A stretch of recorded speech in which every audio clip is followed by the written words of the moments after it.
All right, I've got the clutch switch bypassed for right now, so let's see.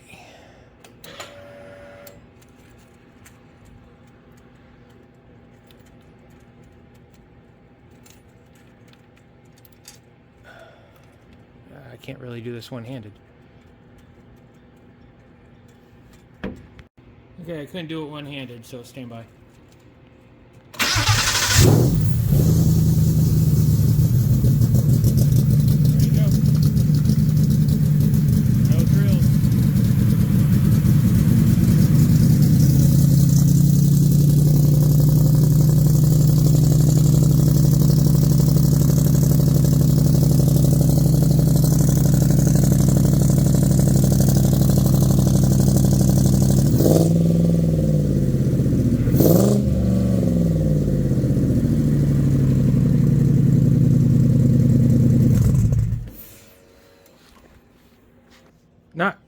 Not too shabby right out of the box for the ECU, so good job, Ford.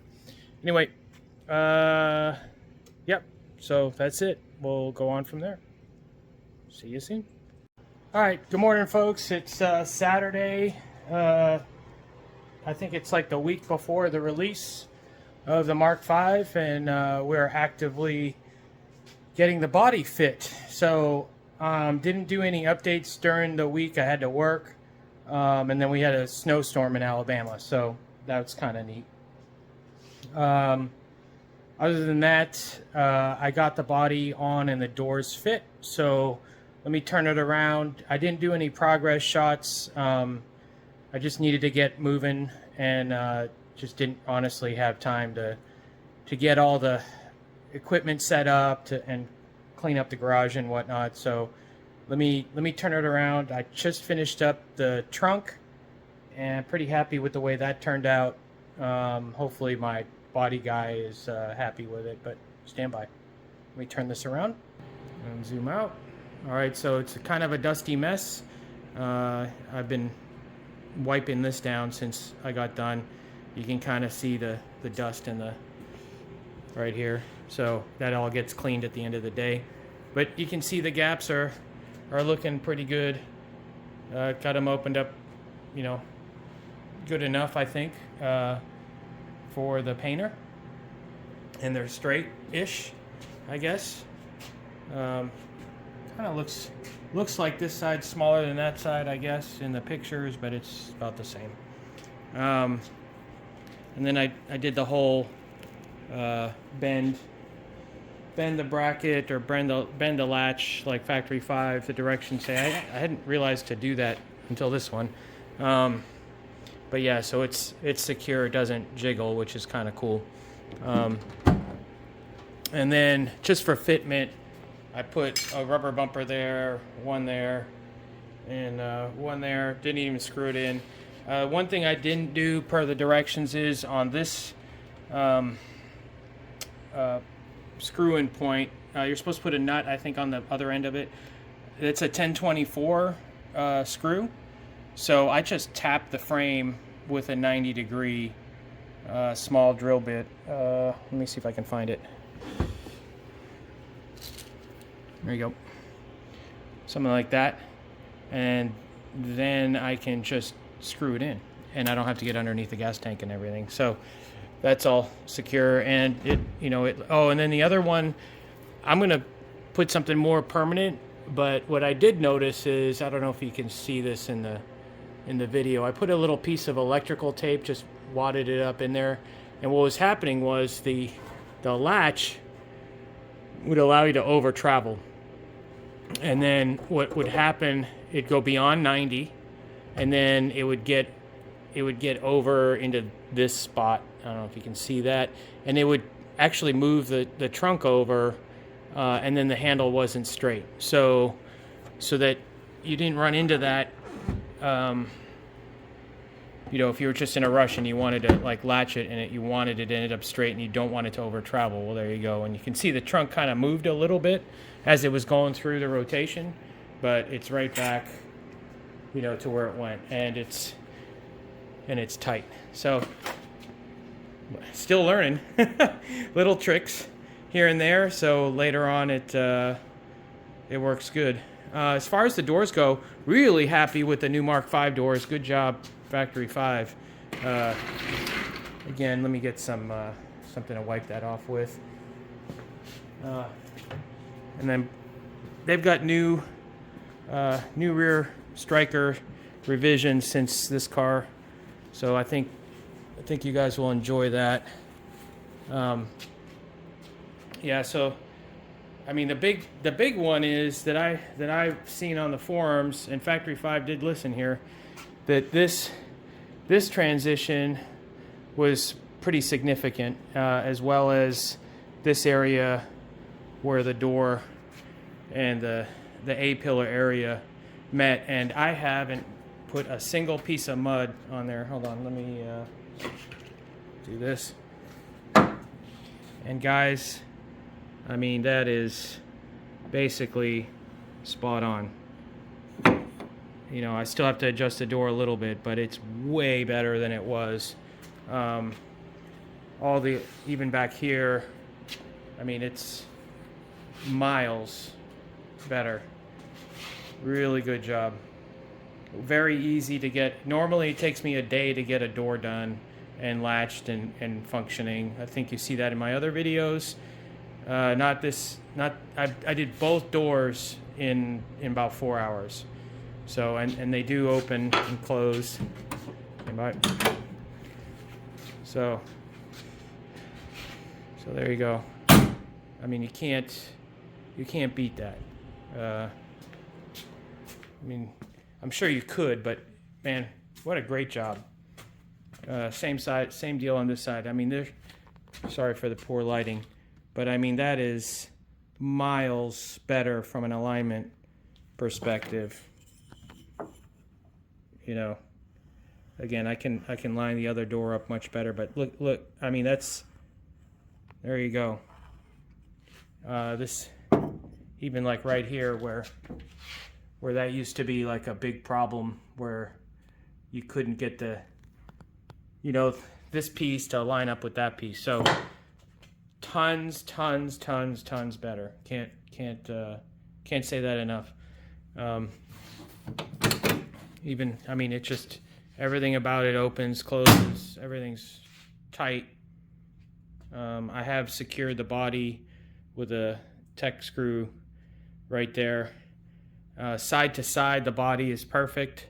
Sitting on the chassis right now. Located the rears with just 2 of the quick jack bolts. I got the one and centered this within like a 30-second. And then I put 1 tech screw there, and the nose, you'll notice I don't have any quick jacks in, and that's because, I don't know if you can see it in here, the nose is now held up by this bar right here. I don't know if you can see that, but this bar goes all the way across, and you basically, I have 2 tech screws going from the fiberglass to here to hold the nose on, so it's not going. So then you can center up the front.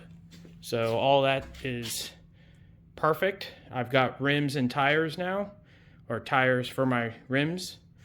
And so now that I've got the trunk done, the doors done, I still have to do the hood. The hood looks like it's gonna go pretty quick. It looks like, just real fast, that, you know, this shape here is in good, I mean, it's pretty even all the way across. And then it looks like I'm just gonna have to take down the sides off, and that will allow this to slide down, and then I'll work on the back.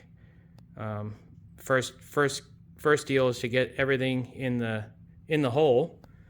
Then I will get the hinges set, see how they look, and then I'll decide which end to start trimming. That's going to take a minute. And then I got to set the windshield in. I'm going to try and work back to front. So I'm going to start next with the roll bar, open up those holes, get the roll bar in. But man, I can't get over how much easier well, I would say easier, how better fit the panels are. I guess in the end, it does make it easier. A little more gratifying that, especially since I'm not painting this, but just from a gel coat perspective, that it's so close.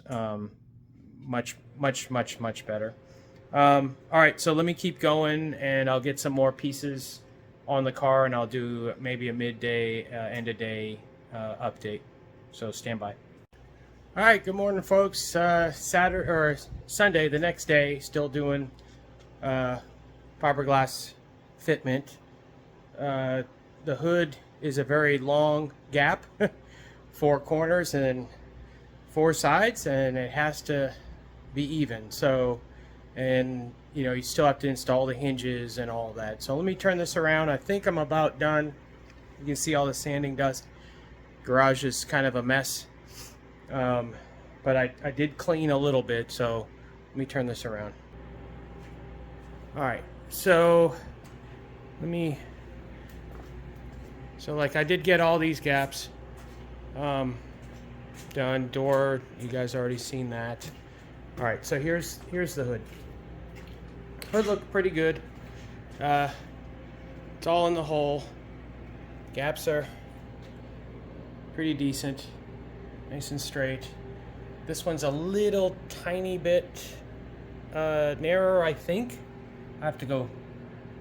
I'm not sure that I'll measure it, but we'll get been using a pretty consistent sanding block, and I'll show you what I've been using. So I've been alternating between a Bondo scraper using the thick end because it's flexible, and then where did it go? Here it is. And then I've got a piece of flat stock that I taped over so it doesn't gouge up the fiberglass. And then I've just got these little square or rectangular pieces, and they fit. I use this straight edge as my guide, and then just as I need more thickness or more gap, I just stack some spent sandpaper underneath it and get my thickness of my slide sander.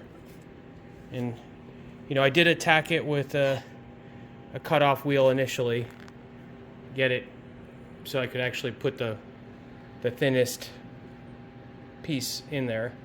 Yeah, it came out pretty good. So the hood is basically laying all the way flat in the hole. It has this high area right here. I figure that will, with the heat and everything, that will come down over time. And in any event, when I put my latch in, it will nicely level out. So I think we're in good shape. I might even leave that thumb mark there for where it needs to go. But something to keep in mind.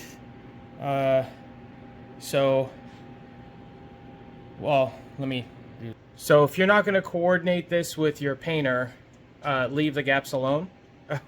They will say thank you that you didn't mess with them. I've coordinated with my painter a couple times already. I did screw up, I think, on a hot rod truck. He wasn't too appreciative of it, and we had a long discussion. So I think I've got them a little tighter than he wants, which is fine. But I would definitely encourage, if you're going to do the body work and paint, then have at it. But if your painter's going to do it, I wouldn't gap anything unless you pre-coordinated, and he's given you explicit instructions, because it'll cost you more for him to fix anything that he finds, and it's hard to add material to this edge after you've taken it off. There's some tricks to make that happen, but that's why some of these paint jobs cost so much.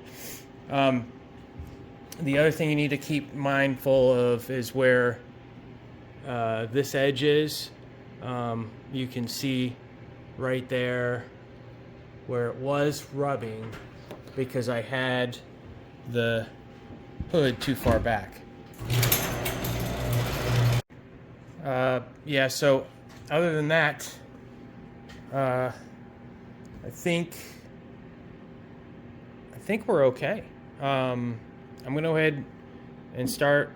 I'm gonna open this guy up for the windshield, get the windshield assembled, and pop that in. Yeah, and then slowly we'll start working on the side pipes and the side vents. Still waiting on those. Those didn't arrive yet. So when those show up, I'll do that. I'd like to do those before I do the pipes, but anyway, we'll work with what we have. Yeah. Well, let me do one of these too. Got it in the video. I was walking pretty fast around. So if you recall on the Mark IV, that's a really tall and almost straight up roll bar. So because you've got lower seating in the car, and you can kind of see that in one of the other videos, they were able to lower the roll bar, and they've actually angled it back a lot closer to like the Mark III's. I think it looks better, and you still have plenty of head protection. Anyway, all right, so on to the windshield box, which has been patiently waiting on the side of the garage. There it is. It's holding up my snow shovel and some extra carpet. So we'll break that box up, and that'll be one less box we have to worry about, and should be looking more like a car. All right, so stay tuned. Still, hopefully we'll have all the pieces done and on the ground by next weekend. We got work next week, so anyway, stay tuned.